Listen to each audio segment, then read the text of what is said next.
ಪಾಪರಾಜಿಗಳ ಅಸಭ್ಯ video ಚಿತ್ರೀಕರಣದ ವಿರುದ್ಧ ಸ್ಯಾಂಡಲ್ವುಡ್ನಲ್ಲಿ ದೊಡ್ಡ ಚರ್ಚೆ ಆರಂಭವಾಗಿದೆ. ಹೌದು, ಸಾರ್ವಜನಿಕ ಕಾರ್ಯಕ್ರಮಗಳು ಮತ್ತು ಸಿನಿಮಾ ಪ್ರಚಾರಗಳ ವೇಳೆ ಕೆಲ ಪಾಪರಾಜಿಗಳು ಹಾಗೂ ಯೂಟ್ಯೂಬರ್ಗಳು ನಟಿಯರನ್ನು ಅಸಭ್ಯ ಕೋನಗಳಿಂದ ಚಿತ್ರೀಕರಿಸಿ ಅದನ್ನು ಸಾಮಾಜಿಕ ಜಾಲತಾಣಗಳಲ್ಲಿ ವೈರಲ್ ಮಾಡುತ್ತಿರುವುದು ದೊಡ್ಡ ವಿವಾದಕ್ಕೆ ಕಾರಣವಾಗಿದೆ. ಈ ವರ್ತನೆ ಮಹಿಳೆಯರ ಗೌರವಕ್ಕೆ ಧಕ್ಕೆ ತರುವುದಾಗಿ ಕಾಂತಾರ ಖ್ಯಾತಿಯ ನಟಿ ಸಪ್ತಮಿ ಗೌಡ ತೀವ್ರ ಆಕ್ರೋಶ ವ್ಯಕ್ತಪಡಿಸಿದ್ದಾರೆ.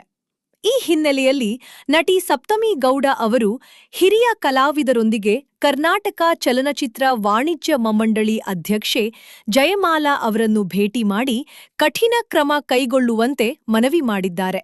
ಸಭೆಯಲ್ಲಿ ಹಿರಿಯ ನಟ ಸುಂದರ್ ರಾಜ್, ನಟಿಯರಾದ ಶ್ರುತಿ ಮತ್ತು ಮಾಲವಿಕಾ ಅವಿನಾಶ್ ಸೇರಿದಂತೆ ಹಲವು ಗಣ್ಯರು ಭಾಗವಹಿಸಿ ಚಿತ್ರರಂಗದ ಮಹಿಳೆಯರ ಗೌರವ ಕಾಪಾಡಲು ಕಟ್ಟುನಿಟ್ಟಿನ ನಿಯಮಗಳು ಅಗತ್ಯವೆಂದು ಅಭಿಪ್ರಾಯಪಟ್ಟಿದ್ದಾರೆ.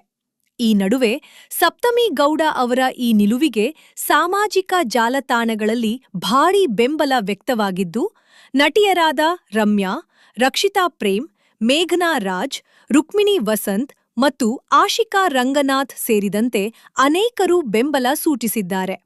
ಇನ್ನಷ್ಟು ನಿಯಮಗಳನ್ನು ಜಾರಿಗೆ ತರುವ ಕುರಿತು ವಾಣಿಜ್ಯ ಮಂಡಳಿ ಸಭೆಯಲ್ಲಿ ಮಹತ್ವದ ನಿರ್ಧಾರ ಕೈಗೊಳ್ಳುವ ಸಾಧ್ಯತೆಯಿದೆ.